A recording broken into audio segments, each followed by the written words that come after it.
Break के बाद एक बार फिर से स्वागत है आपका। खबरों में आगे बढ़ेंगे। लक्सर महापंचायत में पहुंचे रहे ब्राह्मण समाज के लोगों पर पुलिस ने गोवर्धनपुर में लाठीचार्ज कर दिया। बताते चले कि खानपुर से वर्तमान विधायक उमेश कुमार के समर्थन में ये ब्राह्मण समाज की महापंचायत थी और लक्सर के सीएबी इंटर कॉलेज में पहुंच रही थी। बता दें, ब्राह्मण समाज की भीड़ को रोकने के लिए प्रशासन के साथ धक्का मुक्की हो गई और जिसके बाद पुलिस ने लाठीचार्ज कर दिया।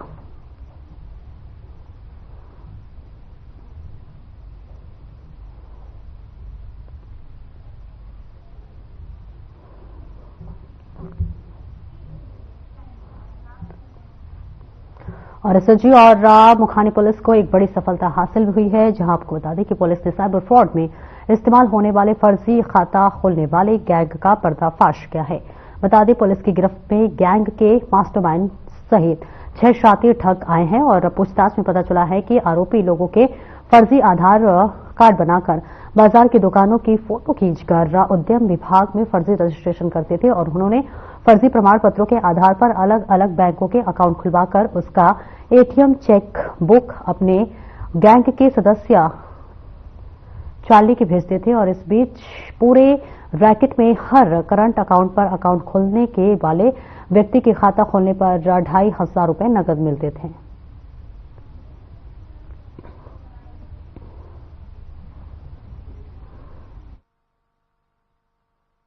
देखिए, थाना मुखानी क्षेत्र में एक सूचना मिली थी कि कुछ लोग आ रखे हैं और ये लोग जो है कुछ फर्जी आधार बनाने का कार्य कर रहे हैं।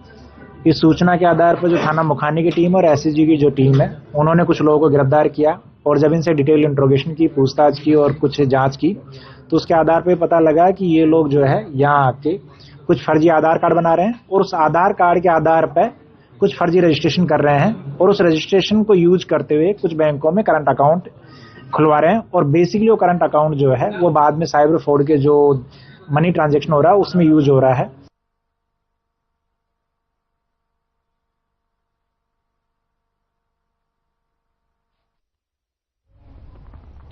और खटीमा के भारत नेपाल सीमा स्थित मेलाघाट क्षेत्र में नो मैंस लैंड का राजस्व विभाग, वन विभाग, सिंचाई विभाग और एसएसबी की संयुक्त टीम द्वारा उप जिला अधिकारी रविंद्र सिंह बिस्ट के नेतृत्व में निरीक्षण किया गया, जहां पर वन विभाग के एसडीओ संचिता वर्मा और इसी के साथ साथ तहसीलदार वीरेंद्र संजवान सहित पुलिस प्रशासन मौके पर मौजूद रहे।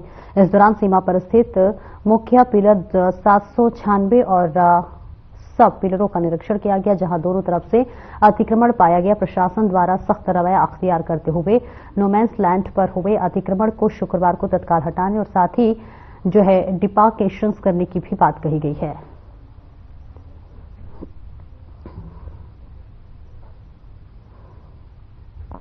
हमको निर्देश प्राप्त हुए थे कि हमारा जो नो मैंस लैंड है उसमें दोनों ओर से नेपाल सीमा की ओर से भी और भारत सीमा की ओर से भी अतिक्रमण की स्थितियां पाई गई हैं। तो आज हमारे वहाँ साथ राजस्व विभाग के साथ आईटीबीपी है, हमारे साथ एसएसबी के जवान हैं और उसके साथ हमारे पास इरिगेशन डिपार्टमेंट के साथ वन विभाग ने संयुक्त यहाँ पर निरीक्षण किया है और हमने देखा है कि जो हमारे पिलर हैं, सब पिलर और मुख्य पिलर, उनसे हमने अभी नापी है सीमा और हमने पाया कि यहाँ पर अतिक्रमण अभी हुआ है। इस पे हम पूरा अभियान चलाकर इसको हटाने की कार्रवाई संपादित करेंगे। जो नो मैंस लैंड है इंडो नेपाल बॉर्डर में, इसमें दोनों साइड से अतिक्रमण हुआ है, तो ये निर्देश प्राप्त है कि इस अतिक्रमण को तुरंत हटाया जाए। इसी क्रम में आज राजस्व विभाग, वन विभाग, एसएसबी और इरिगेशन डिपार्टमेंट यहाँ आए। आज हमने देखा यहाँ पर ज़्यादातर देख रहे हैं हम 796 पिलर जो मेन हमारा पिलर है वहाँ पर तो इंडियन साइड से कोई भी अतिक्रमण नहीं है, लेकिन 796/1 सब पिलर जो होता है वहाँ पर नेपाली साइड से बहुत ज़्यादा अतिक्रमण है। 7 फीट के आसपास ही उनके पास खेती बाड़ी शुरू हो रही है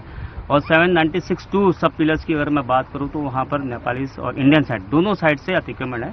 तो कल हम इसको टेकअप कर रहे हैं, फॉरेस्ट डिपार्टमेंट को हमने कह दिया है। तो इस पहले तो हम इस अतिक्रमण को हटाएंगे, फिर हम सोचेंगे इसको सिक्योर कैसे किया जाए। तार बाड़ की अगर हमें आवश्यकता होगी तार बाड़ की हम करेंगे। तो हम ये हमारा उद्देश्य ये है कि पहले तो हम नो मैंस लैंड को सिक्योर करें, उसमें कोई भी अतिक्रमण ना हो। उसके अलावा इंडो नेपाल बॉर्डर में जो भी हमारी सरकारी भूमि है उससे भी हम अतिक्रमण।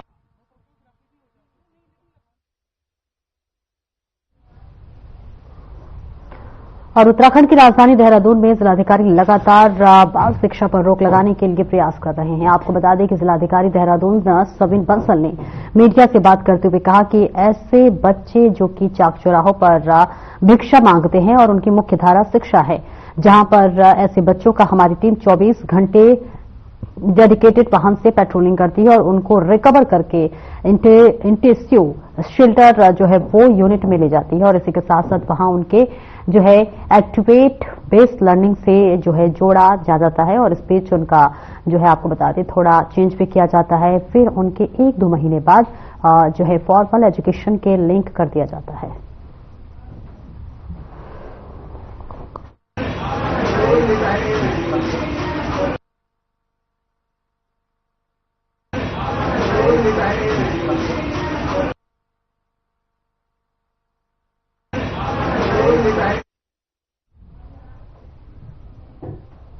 वक्त चला एक छोटे से ब्रेक का, जल्द लौटते हैं।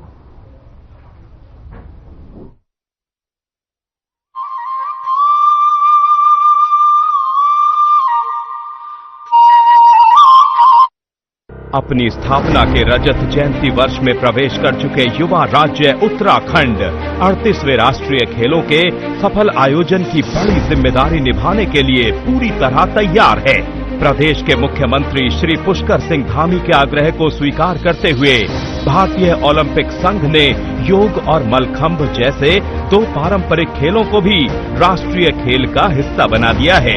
हाल ही में राजधानी देहरादून में आयोजित एक भव्य कार्यक्रम में मुख्यमंत्री ने 38वें राष्ट्रीय खेलों के शुभंकर प्रतीक, मौली, लोगो, जर्सी, एंथम और टैगलाइन का अनावरण किया। इस अवसर पर उत्तराखंड में राष्ट्रीय खेलों के लिए टैगलाइन संकल्प से शिखर तक घोषित की गई। मैं देवभूमि उत्तराखंड के सभी लोगों की तरफ से आदरणीय प्रधानमंत्री श्री नरेंद्र मोदी जी का धन्यवाद प्रदान करता हूं।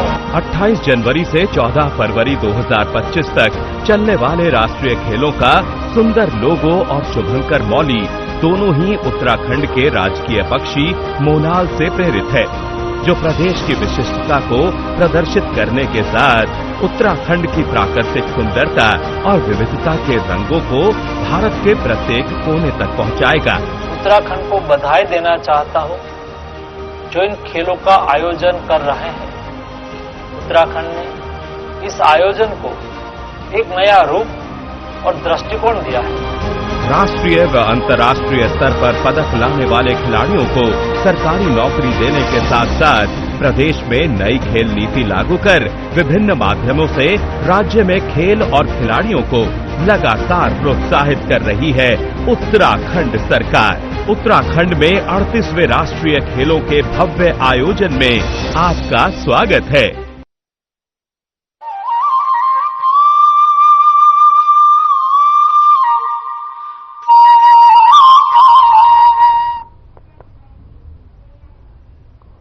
और ब्रेक के बाद एक बार फिर से स्वागत है आपका। खबरों में आगे बढ़ेंगे। बढ़ती सड़क दुर्घटनाओं को लेकर नवनियुक्त काशीपुर के प्रथम नागरिक महापौर दीपक वाली ने बिना शपथ ग्रहण किए नगर आयुक्त, एआरटीओ, सीपीओ और पुलिस प्रशासन के साथ महाराणा प्रताप चौक से सड़कों में ही हो रहे गड्ढों को भरने का कार्य किया। इसी के साथ ही नगर में डिवाइस से हो रही दुर्घटनाओं से गंभीरता से लेते हुए महापौर दीपक वाली ने प्रत्येक डिवाइडर पर यूजलेंस टायरों को इकट्ठा कर उन टायरों पर रिफ्लेक्टर लगाकर टायरों की डिवाइडर से फ्रंट पर फिक्स किया गया। वो रोडों की मरम्मत और निर्माण का है कि कोई भी सड़क को बिना बना या टूटा नहीं रहने देंगे। वो काम भी अपनी जगह पर चल रहा है, लेकिन ये परिवहन विभाग के साथ मिलकर नगर प्रदेश साथ में है, पीडब्ल्यूडी के अधिकारी साथ में है। इसमें जो मेन सड़क पर आप देख रहे हैं छोटा गड्ढा हो जाता है, पेट्रोल जिसे कहते हैं, और वो टूटते टूटते फिर बड़ा गड्ढा हो जाता है, जिसको फिर पूरी सड़क को बनाना पड़ता है। तो ऐसे में शुरू में ही जब वो गड्ढा छोटा है उसको प्री सड़क सुरक्षा सप्ताह चल रहा है। इसके पीछे मंशा ये होती है कि लोगों को सड़क दुर्घटनाओं से बचाया जाए। उसके अंतर्गत जैसा देखा कि हमारे सम्मानित मेयर साहब ने एक कार्यक्रम का शुरुआत किया है, आरटीओ, पीडब्ल्यूडी, इन लोगों के सहयोग के साथ। इसके पीछे उद्देश्य यह है कि तात्कालिक समाधान देना। सड़कों में से अगर एक ईंट निकल गई, एक जगह छोटा सा कोई पैच उत्पन्न हो गया, इसको ठीक करके बड़ा पैच सब बनने देना, कोई दुर्घटना नहीं होते। गड्ढे होते हैं, उनके कारण सड़क दुर्घटनाएं होती हैं। तो उन गड्ढों को फिक्स करने के लिए हमने एक प्री रेडी मिक्स मटेरियल को यूज किया है, और उसको आज मेयर साहब ने उसका उद्घाटन किया है। इसके द्वारा जो भी पॉट होल्स होते हैं उन्हें 25 से 30 मिनट में फिक्स किया जा सकता है। ट्रैफिक को बहुत रोकने की जरूरत नहीं पड़ती है और हमारा काम हो जाता है। तो वही आज अभियान शुरू किया गया और आज लगभग 5-6 पॉट हाउस जो कि बड़े बड़े साइज के थे उनको हम फिक्स कर चुके हैं। लगभग 25 केजी के हमने कट्टों का प्रयोग किया है।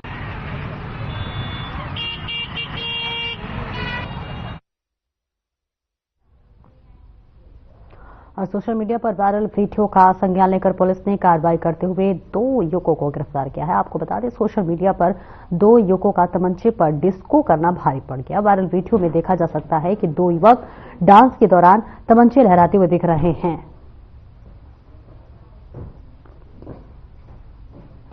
वीडियो काफी वायरल हो रही थी जिसमें 2 युवक तमंचे को लेके तमंचा लहराते हुए एक डीजे पे डांस करने हेतु संज्ञान में आया था, जिसपे काफी वीडियो वायरल भी हुई है। तो उसमें से हमने एक अभियुक्त अभिषेक को गिरफ्तार किया है, जिसपे 12 बोर का तमंचा मिला है। साथ में एक और मामला संज्ञान में आया था जिसमें एक विनोद नाम का एक युवक है, उसका भी तमंचा लहराने की बात संज्ञान में आई थी, जिसमें तुरंत कार्रवाई करते हुए पूरी पुलिस टीम ने, जो इंस्पेक्टर बाजपुर के निर्देशन में और चौकी इंचार्ज सुल्तानपुर पट्टी ने तुरंत कार्रवाई करते हुए 2 अभियुक्तों को गिरफ्तार किया है, जिनके खिलाफ कानून। रोकेंगे एक छोटे से ब्रेक के लिए, जल्द लौटते हैं।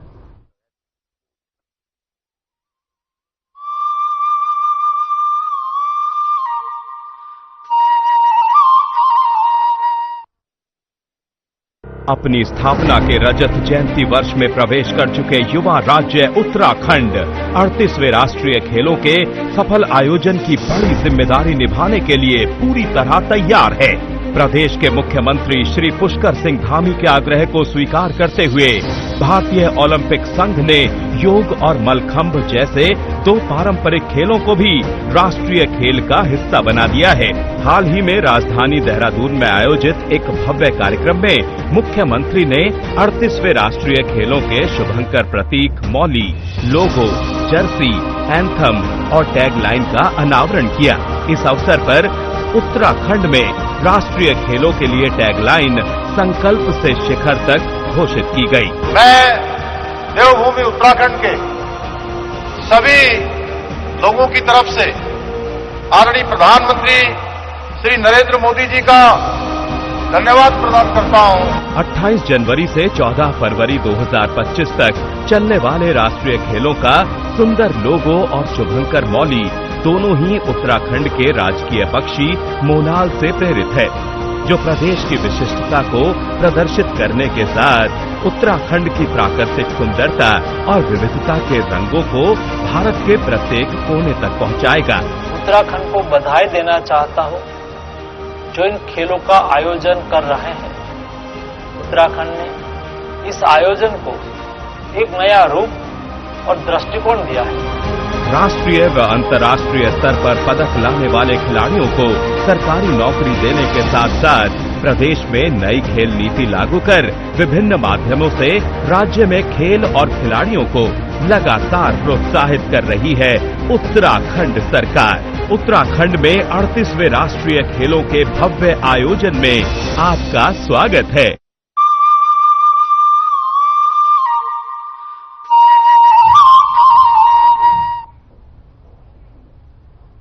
ब्रेक के बाद एक बार फिर से स्वागत है आपका। खबरों में आगे बढ़ेंगे। भारत सरकार को जो है जन कल्याणकारी योजनाओं को अब भारतीय डाक विभाग की शहरों और गांवों तक पहुंचाएगी, जहां पर कोटद्वार में भारतीय डाक विभाग की ओर से नगर निगम प्रेक्षागृह में आयोजित हुए एक कार्यक्रम में chief post master general Shashi Shalini Kunjar के जानकारी देते हुए बताया है कि डाक विभाग में नेटवर्क और इसकी सेवाओं का देखते हुए भारत सरकार में भारतीय डाक विभाग को महत्वपूर्ण जिम्मेदारी दी गई है।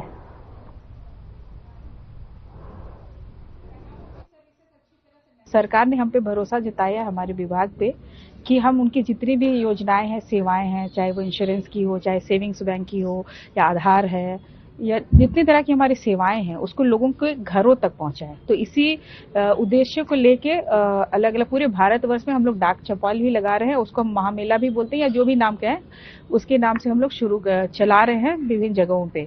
तो हमारे उत्तराखंड सर्कल में भी हमारे 7 डिवीजन हैं जिसपे कि अलग अलग दिनों पे हम लोग ये इस तरह का चौपाल और महामेला आयोजित कर रहे हैं, जिसके जरिए हम लोगों तक अपनी सेवाओं को पहुंचाने की कोशिश करते हैं। और साथ ही जो हम लोग को एक विभाग को जो टारगेट दिया जाता है, लक्ष्य दिया जाता है कि आपको इतने लोगों की पॉलिसी करानी है, इतने अकाउंट खुलवाने हैं और इतनी तरह के आधार, ये सब कई तरह के हमें जो टारगेट्स मिलते हैं उसको पूरा करने के लिए हम लोग इन्हीं मेलाओं के जरिए लोगों तक पहुंच।